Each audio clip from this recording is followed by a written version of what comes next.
And now, please pray with me. May the words of my mouth and the meditations of all our hearts be acceptable in your sight, O God, our rock and our Redeemer. Amen.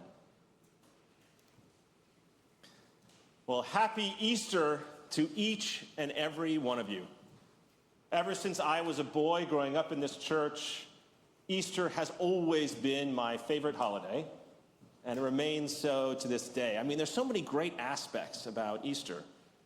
Just this past week, I was talking to a member of the church, Jennifer Cassatari, in a Bible study, and she mentioned how she got a chance to bring her 4-year-old granddaughter, who doesn't go to church, to the Easter egg hunt a few years ago. And she brought her to the Easter egg hunt, and she had the chance to find eggs around and to meet the Easter bunny and to pet various animals. And as she was leaving, she turned to Jennifer, almost with tears in her eyes, looking up at the church and saying, "Bye, Big Brown Castle, where the Easter bunny lives." Well, at least it's a start.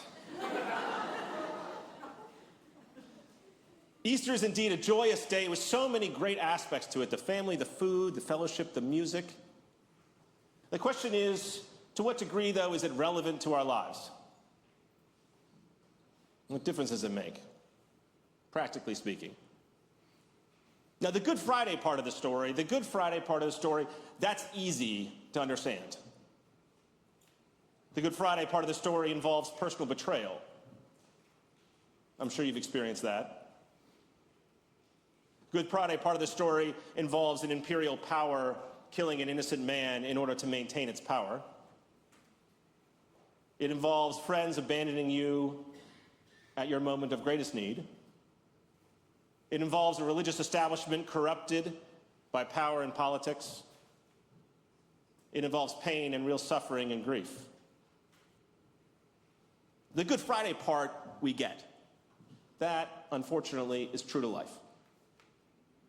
One of the big faults of secular humanism is that secular humanism is based on the assumption that human beings are good, and that just with more education or more enlightenment, that all of a sudden things will get better and better. Christians have always been suspect of this. Christians have always looked to Good Friday and say that human beings are actually much worse than you might think. And when we look around the world, unfortunately, I think there's a lot to be said about Good Friday. The harder part, though, is not so much Good Friday. Good Friday we get. The harder part is what to do about Easter morning. My favorite text on the resurrection is the gospel account that Kevin just read this morning. There's such pathos, such emotion there, particularly in the figure of Mary Magdalene. In the other gospels, the women go to the tomb in a group. Here in John, Mary goes alone. And I think that resembles the grief that people carry after something horrible. People might be around you, but you feel very alone. And Mary goes to the tomb, and then there's the bit with Peter and John, which is all well and good. But then the bit afterwards, where Mary's there, she stays by herself, and the text says that she's weeping. And she looks in the tomb and she sees these two angels who ask why she's weeping. And there's this amazing line where she's like, "Let me know where that body is and I will go take it," as though Mary could ever possibly carry the dead body of Jesus. And in the depth of her grief, then she sees this man who she mistakes to be the gardener. She can't even recognize him. And then she hears her name called out. And then in that moment, she feels the resurrected Christ. The reality is that the resurrection accounts are frustratingly ambiguous. I'm just going to lay that out there. In the Gospel of Mark, it ends with just an empty tomb, no Jesus, and the women run off afraid. That's it. Boom. You look at the Gospel of Luke, and you've got two disciples walking with Jesus, the risen Jesus, for 7 miles, yapping away. They have no idea it's Jesus. Then he shows up when he breaks bread, and then poof, disappears. Then he appears a little while later just in the middle of the room, and then he starts eating food. And then he's like, all right, peacing out again, gone. The Apostle Paul in 1 Corinthians 15 talks about the resurrected body as a spiritual body. What does that mean? There's a lot of ambiguity here, and over time, Christians have wrestled with, what does it mean to say you believe in the bodily resurrection? Some people have had that as the criterion by which you are a good Christian or not. And I sit back and I look at the account, and I'm like, maybe you're missing something. There's more going on here. How do we make sense of it? One of the things that fascinates me about theology, those of you who know me know I love theology, it's not the whole angels dancing on the head of the pin stuff. What theology actually is are very bright people trying to give words to the human experience of the divine. People have experienced the divine in various ways, and what theologians do is they try and make sense of it within some sort of rational context. But the bedrock, the foundation of all that theological reasoning is actually that human experience. It's spirituality that leads to theology. Now, an interesting thing happened after World War II. After World War II, you saw the rise of a new form of Christian spirituality. It wasn't actually new, but it was new for the time. And it was this focus on contemplation and contemplative prayer. The leading figure in this, the initial figure in this, is a guy named Thomas Merton, a Cistercian monk. Merton not only was a deeply spiritual person, but he wrote eloquently. His memoirs, Seven-Story Mountain, New Seeds of Contemplation, No Man is an Island, Thoughts on Solitude. He then left the monastery and was out involved in the world, creating this entire saying, hey, you're missing the point of God. You have to get into deep contemplation.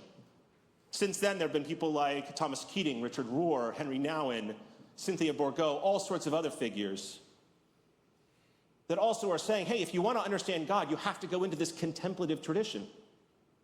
And when you go into that, when you actually spend time in deep contemplation of the divine, these people who devote their lives to it, they keep coming back to the same thing. When they really pray and meditate, they realize, as Julian of Norwich said so many years ago, that in a very acorn is a manifestation of the love of God. That if you're able to actually sit there and pray with the divine, you realize God is much more present, much more near than you assumed. God is, in fact, interwoven in the very fabric of creation. Theologians since then have given a term to this. It's called panentheism. Pantheism being the sense that everything that's an object is God. Panentheism, it says that everything that's out there is sustained and interwoven with the very presence of the divine. There's a oneness, a love, a compassion at the root of it. That's why anyone who knows God in any real way knows that empathy and love are at the heart of it. And therefore, those who try and do things that are not empathetic in the name of God clearly do not know God. That should be a tautology, but apparently it's not.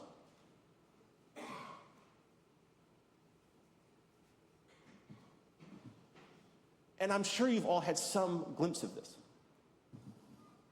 Some glimpse of an experience. It could be looking at a sunset, or holding your newborn child, or singing a hymn and listening to beautiful music. Some glimpse. We've gotten a glimpse of the fabric of love that actually there is the true reality, the spiritual reality of everything there, beyond the material.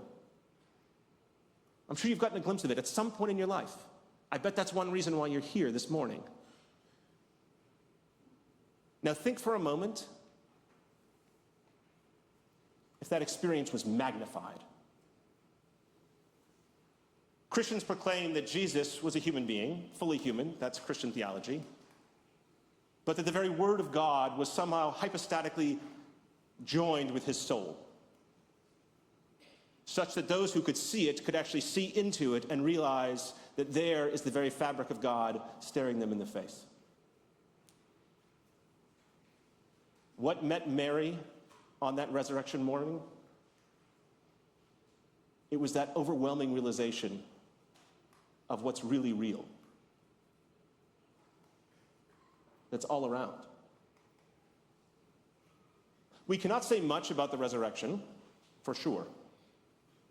One thing we can say is that for those who experienced it, their lives were changed. It was such a profound experience of God's presence that 11 of the 12 original apostles ended up dying a martyr's death. Think about that for a moment. 11 of the 12 people who experienced this ended up following it until they were tortured to death and killed. So whatever happened was pretty profound. Now, we all know in society today that there's one thing we can say about society today. We can say that it is infused with hatred. That's the easy part. Hatred on all sides. Hatred just driving down Route 16 and being cut off by someone. You know it in your own life, maybe within your own families. You don't talk about certain issues because you don't want it to come up again. Maybe even today you're worried about that coming up as you sit around your Easter dinners. In the face of all that, what do you do? How do you respond to this? How do you maintain your humanity in the midst of this? Thomas Merton says one of the problems is that people don't spend time in solitude anymore. How much time do you spend in solitude? Not crowding your life with all these other things. This is what Merton wrote 70 years ago. Listen to these words. He wrote, "In actual fact, society depends for its existence on the inviolable personal solitude of its members. Society, to merit its name, must be made up not of numbers or mechanical units, but of persons. And to be a person implies responsibility and freedom, and both of these imply a certain interior solitude. A sense of personal integrity, a sense of one's own reality and one's ability to give himself to society or to refuse that gift." And here's where we come in. When men, as in human beings, when men are merely submerged in a mass of impersonal human beings, pushed around by automatic forces, let's say your phones, they lose their true humanity, their integrity, their ability to love, their capacity for self-determination. When society is made up of men who know no interior solitude, it can no longer be held together by love, and consequently is held together by a violent and abusive authority. But when men are violently deprived of solitude and freedom, which are their due, the society in which they live becomes putrid. It festers with servility, resentment, and hate. No amount of technological progress will cure the hatred that eats away at the vitals of materialistic society like a spiritual cancer. The only cure is and must always be spiritual. There's not much use talking to men about God and love if they are not able to listen. The ears with which one hears the message of the gospel are hidden in man's heart. And these ears do not hear anything unless they are favored with a certain interior solitude and silence. If you want to maintain your humanity, your personhood, your ability to love, your ability to be the people that God made you to be, you must seek out solitude and some aspect of the spiritual life. Otherwise, the hatred that is out there will consume you and consume those around you and consume us as a society. This is at the core message of the resurrection. Mary, on that Easter morning, could have given way to hate. She could have given way to grief. She could have given way to despair. But she discovered what was in the fabric of the earth, that God was there, the God of love. And that changed everything. It changed everything for her, and it can change everything for you. You just have to make the decision that you want it. I'll leave you with this ancient prayer.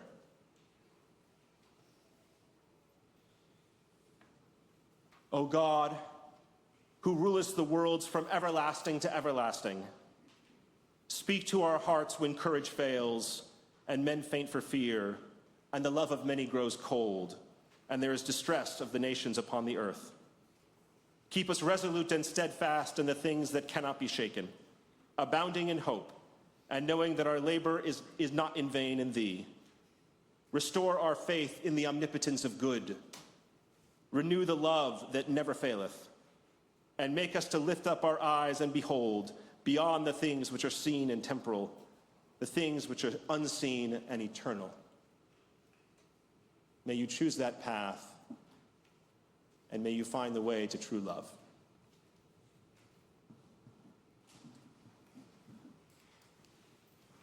Wow.